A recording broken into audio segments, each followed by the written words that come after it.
Bismillahirrahmanirrahim. Assalamualaikum warahmatullahi wabarakatuh. Selamat jumpa kembali dengan Mr. Kensu dalam seri Umar bin Khattab. Pada kesempatan kali ini ingin menyampaikan Umar bin Khattab dan Al-Quran. Umar bin Khattab sang singa pada pas. Al-Quran adalah kitab suci Islam. Isi Al-Quran langsung diturunkan oleh Allah Subhanahu wa Ta'ala kepada Rasulullah Sallallahu Alaihi Wasallam melalui Jibril. Al-Quran merupakan pedoman hidup bagi umat Islam. Kandungan Al-Quran sangat luas dan berlaku secara jamaah.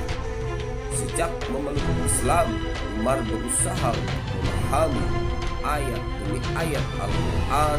Kandungan Al-Quran memberikan pemahaman yang jelas tentang keberadaan Allah Subhanahu wa Ta'ala.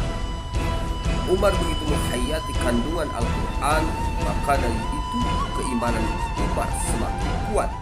Umar semakin yakin bahwa Allah Subhanahu wa Ta'ala mengatur kehidupan bumi dan akhirat. Keyakinan itu membuat Umar tidak takut kepada siapapun. Umar hanya takut kepada Allah Subhanahu wa Ta'ala. Pada suatu malam pada masa pemerintahannya, ia berpatroli keliling Madinah. Ia melintasi di depan rumah seorang muslim. Ia melihat orang itu sedang sholat. Umar berhenti dan menyimak bacaannya.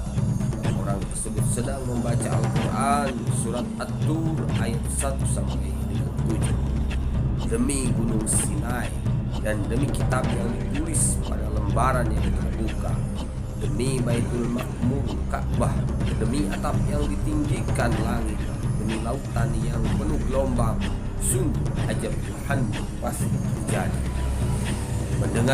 Mendengar ayat tersebut, Umar segera turun dari keledai yang ditungganginya. Kemudian ia bersandar di tembok. Umar terdiam di tempat itu cukup lama. Setelah kejadian itu, Umar sakit selama sebulan. Umar merasa sangat takut kepada azab Allah Subhanahu wa Ta'ala yang disebutkan dalam ayat tersebut. Pemahaman yang mendalam akan kandungan Al-Quran membuat wawasan Umar luas, bahkan pendapat dan pandangannya selalu sejalan dengan Al-Quran. Setelah terjadinya perang Badar, Rasulullah Shallallahu Alaihi Wasallam meminta kepada Umar pendapat Umar dan Abu Bakar tentang tawanan perang.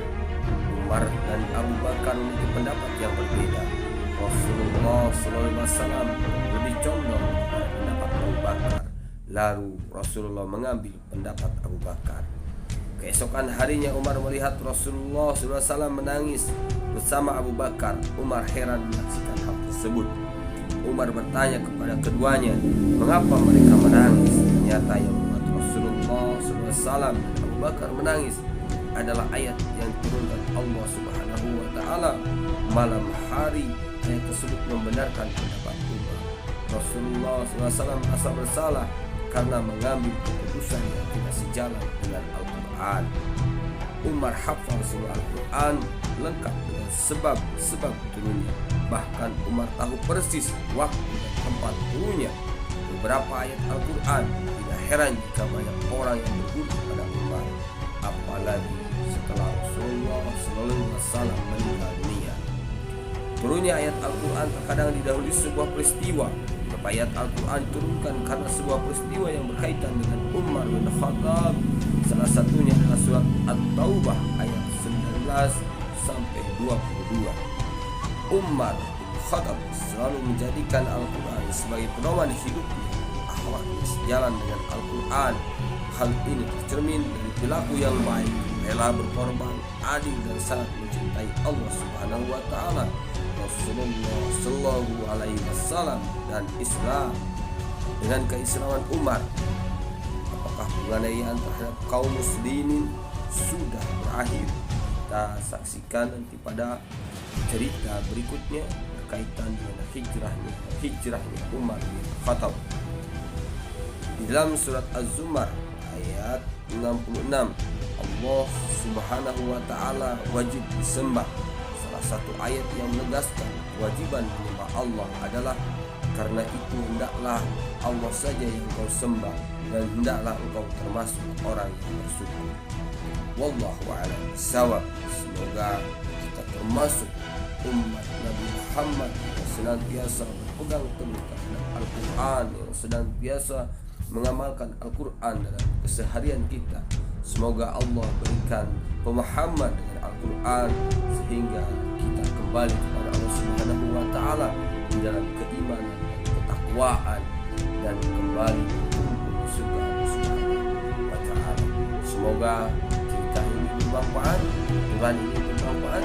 Wallahu a'lam bishawab. Wabillahi wa hidayah. Assalamualaikum warahmatullahi wabarakatuh.